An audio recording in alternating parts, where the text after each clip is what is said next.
Like, share and subscribe to Winspire Media. Welcome to Winspire media. నా పేరు కుమారి.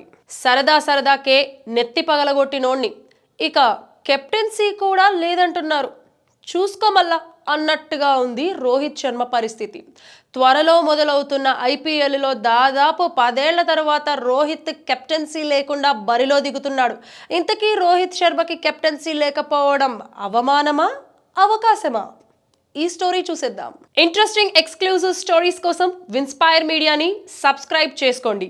Captaincy ఓ కిరీటం, captaincy ఓ luggage, captaincy ఓ emotion. ఇదంతా నిజమే.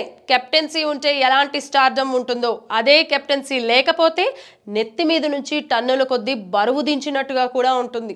అందుకే విరాట్ కోహ్లీ కెప్టెన్సీ పోయిన తర్వాత అంతలా రెచ్చిపోతున్నాడు. ఇప్పుడు రోహిత్ కూడా అదే రేంజ్లో విజృంభించడం చూడబోతున్నామా అనే చర్చ అభిమానుల్లో సాగుతోంది. కెప్టెన్సీ ఉన్న వన్డే ప్రపంచ కప్లో అదరగొట్టాడు కదా రోహిత్. సెల్ఫ్లెస్ ఇన్నింగ్స్ అంటే ఎలా ఉంటుందో చూపించేలా ఆడాడు. 96 ప్రపంచ కప్లో సనత్ జయసూర్య తర్వాత అంత ఎదురుదాడితో ఆడింది రోహితే. ఇండియా కప్పు గెలవలేదు కాబట్టి పేరు రాలేదు అంతే. ఇదంతా నిజమే కదా. కెప్టెన్సీ ఉన్నా లేకపోయినా టీం కోసం నిలబడడం, కోట్లాడడం రోహిత్ నైజం. మొన్న ఇండియాలో జరిగిన వరల్డ్ కప్పే కాదు, 2019లో ఇంగ్లాండ్తో జరిగిన ప్రపంచ కప్లో కూడా 5 సెంచరీలతో ఆశ్చర్యపరిచాడు. అదంతా ఓకే. ఇప్పుడు ఐపీఎల్ సంగతి ఏంటి? హార్దిక్ కోసం రోహిత్ కెప్టెన్సీ పీకేసింది ముంబై ఇండియన్స్. రోహిత్ ఇక చెన్నైకి వెళ్ళిపోతున్నాడు అని కూడా కొందరు పుకారు పుట్టించారు. కానీ రోహిత్ మాత్రం ఇప్పటి వరకు ఏం మాట్లాడలేదు. 10 ఏళ్లు పైగా అనుబంధం ఉన్న ముంబైని వదలడం అంత సులభమా అనే వాదన కూడా ఉంది. ముంబై మేనేజ్మెంట్ రోహిత్ నాయకత్వాన్ని వద్దు అనుకున్నప్పుడు హిట్ మ్యాన్ ఆ జట్టును వదిలితే తప్పేంటి అనే వాదన అభిమానులు చేయొచ్చు. కానీ రోహిత్ అలా ఆలోచించకపోవచ్చు. ఎందుకంటే రోహిత్ వయసు ఇప్పుడు 37. ఇంకా ఎంతకాలం ఆడతాడో తెలీదు.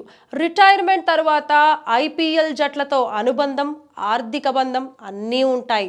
వీటిని దృష్టిలో పెట్టుకొని నా ఆట నేను ఆడతానని రోహిత్ రెచ్చిపోతే గనుక అభిమానులకు పండగే. ముంబై కెప్టెన్సీ లేకపోయినా టీమిండియా కెప్టెన్సీకి ఢోకా లేదు. T20 వరల్డ్ కప్ లో రోహితే కెప్టెన్. వచ్చే వరల్డ్ టెస్ట్ ఛాంపియన్షిప్ వరకు టెస్టుల్లోనూ తిరుగు ఉండకపోవచ్చు. ఇది నిజమే కదా. అంటే కెప్టెన్ రోహిత్ శర్మ ముందు ఐసీసీ ట్రోఫీ గెలిచి వీడ్కోలు పలికే అవకాశం ఉంది. దానికంటే ముందు ఐపీఎల్లో అదరగొట్టే ఛాన్స్ ఖచ్చితంగా కనిపిస్తోంది. ఏమంటారు? రోహిత్ ఐపీఎల్లో ఏం చేయబోతున్నాడు? మీ అభిప్రాయాన్ని కమెంట్స్లో తెలియచేయండి.